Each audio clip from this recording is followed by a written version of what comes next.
Hi friends, welcome back to my channel. Cook with Kanchana YouTube ಚಾನಲ್ಗೆ ಸ್ವಾಗತ. ನಾನಿವತ್ತು ಉತ್ತರ ಕರ್ನಾಟಕದ ಸ್ಪೆಷಲ್ ಆದಂಥ ಹಸಿಮೆಣಸಿನ್ಕಾಯಿ ಚಟ್ನಿನ ಹೇಗೆ ಮಾಡೋದಂತೂ ತೋರಿಸ್ಕೊಡ್ತಾ ಇದ್ದೀನಿ. ಇದಂತೂ ಬಿಸಿ ಬಿಸಿ ಜೋಳದ ರೊಟ್ಟಿ ಜೊತೆ ಮತ್ತು ಬಿಸಿ ಬಿಸಿ ಅನ್ನದ ಜೊತೆ ಸೂಪರ್ ಕಾಂಬಿನೇಷನ್ ಆಗಿರುವಂಥ ರೆಸಿಪಿಯಾಗಿದೆ. ಅದರಲ್ಲೂ ವಿಶೇಷವಾಗಿ ಉತ್ತರ ಕರ್ನಾಟಕದಲ್ಲಿ ಜಾಸ್ತಿನೇ ಮಾಡ್ತಾರೆ ಈ ರೆಸಿಪಿ. ಇದನ್ನು ಹೇಗೆ ಮಾಡೋದಂತ ನೋಡೋಣ ಬನ್ನಿ. ನಾನಿಲ್ಲಿ ಒಂದು ಪಾತ್ರೆನ ಕಾಯಕ್ಕಿಟ್ಟಿದ್ದೆ. ಅದು ಕಾದ ನಂತರ ಅದಕ್ಕೆ ನಾನಿಲ್ಲಿ ಒಂದು 1/4 ಕಪ್ ಆಗೋಷ್ಟು ಹಸಿಮೆಣಸಿನ್ಕಾಯಿನ ಮುರಿದು, ಅಂದರೆ 1ರಲ್ಲಿ 2 ಭಾಗ ಮಾಡಿ ತಗೊಂಡಿದ್ದೀನಿ. ಇವಾಗ ಅದಕ್ಕೆ ಸ್ವಲ್ಪ ಅರ್ಧ ಟೇಬಲ್ ಸ್ಪೂನ್ ಆಗೋಷ್ಟು ಎಣ್ಣೆ ಹಾಕಿ ಚೆನ್ನಾಗಿ ಸ್ವಲ್ಪ ಗೋಲ್ಡನ್ ಬರೋವರೆಗೂ ಹುರ್ಕೋಬೇಕು. ಇವಾಗ ಅದಕ್ಕೇ ನಾನಿಲ್ಲಿ 1 ಟೇಬಲ್ ಸ್ಪೂನ್ ಆಗೋಷ್ಟು ಜೀರಿಗೆ ಹಾಕ್ತಾಯಿದ್ದೀನಿ. ಇವಾಗ ಜೀರಿಗೆ ಮತ್ತು ಹಸಿಮೆಣಸಿನ್ಕಾಯಿನ ಎರಡೂ ಕೂಡ ಚೆನ್ನಾಗಿ ಫ್ರೈ ಮಾಡ್ಕೋಬೇಕು, ಹುರ್ಕೋಬೇಕು. ಇವಾಗ ನೆಕ್ಸ್ಟು ನಾನಿಲ್ಲಿ ಬೆಳ್ಳುಳ್ಳಿ ತೊಗೊಂಡಿದ್ದೀನಿ. ಈ ಹಸಿಮೆಣಸಿನ್ಕಾಯಿ ಖಾರಕ್ಕೆ ಸ್ವಲ್ಪ ಬೆಳ್ಳುಳ್ಳಿ ಜಾಸ್ತಿನೇ ಇರಬೇಕು, ಅಂದರೆ ಟೇಸ್ಟು ತುಂಬಾ ಚೆನ್ನಾಗಿ ಬರುತ್ತೆ. ನಾನಿಲ್ಲಿ 3 ಗಡ್ಡೆ ಬೆಳ್ಳುಳ್ಳಿನ ಸೊಪ್ಪೆ ಸುಲಿದು ತೊಗೊಂಡಿದ್ದೀನಿ. ಇವಾಗ ಅದನ್ನು ಕೂಡ ಸ್ವಲ್ಪ ಚೆನ್ನಾಗಿ ಬಾಡಿಸ್ಕೋಬೇಕು, ಅಂದರೆ ಹುರ್ಕೋಬೇಕು. ಇವಾಗ ನೆಕ್ಸ್ಟು ನಾನಿಲ್ಲಿ 3 ಮೀಡಿಯಮ್ ಸೈಜು ಈರುಳ್ಳಿನ ಉದ್ದುದ್ದಾಗಿ ಸ್ಲೇಸಾಗಿ ಕಟ್ ಮಾಡಿ ತೊಗೊಂಡಿದ್ದೀನಿ. ಅದನ್ನು ಕೂಡ ಗೋಲ್ಡನ್ ಬಣ್ಣ ಬರೋವರೆಗೂ ಸ್ವಲ್ಪ ಹುರ್ಕೋಬೇಕು ಚೆನ್ನಾಗಿ.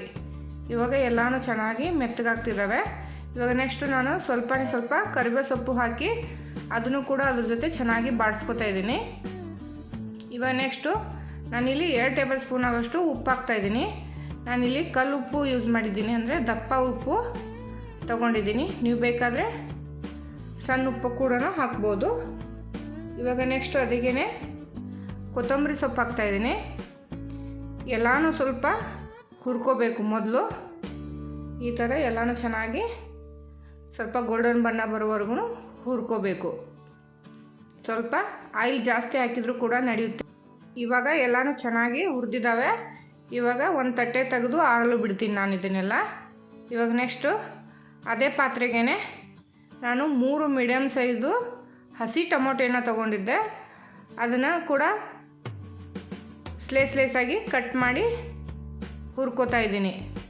ಸ್ವಲ್ಪ ಅದು ಕೂಡ ಸ್ವಲ್ಪ ಕಂದು ಬಣ್ಣ ಬರಬೇಕು, ಅಲ್ಲಿವರೆಗೂ ಚೆನ್ನಾಗಿ ಹುರ್ಕೋಬೇಕು. ಇವಾಗ ಅದಕ್ಕೂ ಕೂಡ ಸ್ವಲ್ಪ ಅರ್ಧ ಟೇಬಲ್ ಸ್ಪೂನ್ ಆಗೋಷ್ಟು ಎಣ್ಣೆ ಹಾಕಿ ಅದನ್ನು ಕೂಡ ಫ್ರೈ ಮಾಡ್ಕೋತಾ ಇದ್ದೀನಿ. ಇದನ್ನು ಕೂಡ ಮೊದಲು ಹುರಿದಿಟ್ಟಿರೋ ಅಂಥ ಮೆಣಸಿನ್ಕಾಯಿ ತಟ್ಟೆಗೆ ಆರಲು ಬಿಡ್ತೀನಿ.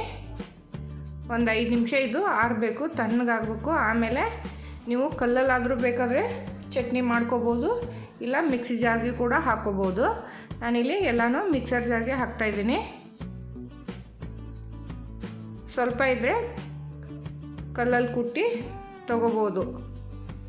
ಇವಾಗ ಎಲ್ಲನೂ ಆರಿದ ಮೇಲೆ ಮಿಕ್ಸರ್ ಜಾರ್ಗೆ ಹಾಕೋತಾ ಇದ್ದೀನಿ.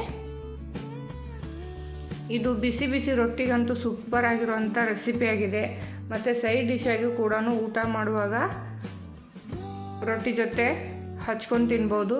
ಇಲ್ಲ ಮನೇಲಿ ಏನೂ ತರಕಾರಿ ಇಲ್ಲ ಅಂದರೂ ಕೂಡ ರೊಟ್ಟಿ ಜೊತೆ ಆರಾಮಾಗಿ ತಿನ್ಬೋದಂಥ ರೆಸಿಪಿ ಇದು. ಇವಾಗ ಇದನ್ನು ಮಿಕ್ಸರ್ ಜಾರ್ಗೆ ಸ್ವಲ್ಪ ರುಬ್ಕೊಂಬರೋಣ. ಸ್ವಲ್ಪ ತರಿಯಾಗಿರಬೇಕು. ನೋಡಿ, ರುಬ್ಬಿದಾಗಿದೆ. ಎಷ್ಟು ಚೆನ್ನಾಗಿ ಬಂದಿದೆ ಅಲ್ಲ. ಇವಾಗ ಅದನ್ನು ಒಂದು ಪ್ಲೇಟ್ಗೆ ಸರ್ವ್ ಮಾಡ್ತಾಯಿದ್ದೀನಿ.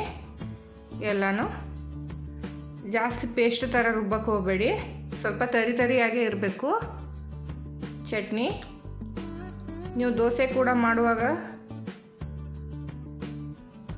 ಈ ಚಟ್ನಿನ ಹಚ್ಕೊಂಡು ತಿನ್ಬೋದು, ತುಂಬಾ ಟೇಸ್ಟಿಯಾಗಿರುತ್ತೆ. ಇಲ್ಲ ಬಿಸಿ ಬಿಸಿ ಅನ್ನದ ಜೊತೆ ಈ ಚಟ್ನಿ ಹಾಕ್ಕೊಂಡು ಮೇಲೆ ಸ್ವಲ್ಪ ತುಪ್ಪ ಹಾಕ್ಕೊಂಡು ಕೂಡ ತಿನ್ಬೋದು, ತುಂಬಾ ಟೇಸ್ಟಿಯಾಗಿ ಬರುತ್ತೆ.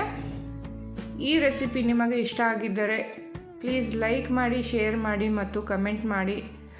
ಪಕ್ಕದಲ್ಲಿ ಬರೋ ಬೆಲ್ ಬಟನ್ನನ್ನು ಸಬ್ಸ್ಕ್ರೈಬ್ ಮಾಡಿ ಮತ್ತು ಹೆಚ್ಚಿನ ವಿಡಿಯೋ ಆಗಿ ನಮ್ಮ ಚಾನಲನ್ನು ನೋಡಿ. ಇಲ್ಲಿವರೆಗೂ ನಮ್ಮ ಚಾನಲನ್ನು ನೋಡಿದ್ದಕ್ಕೆ ಧನ್ಯವಾದಗಳು. Thank you so much all of you.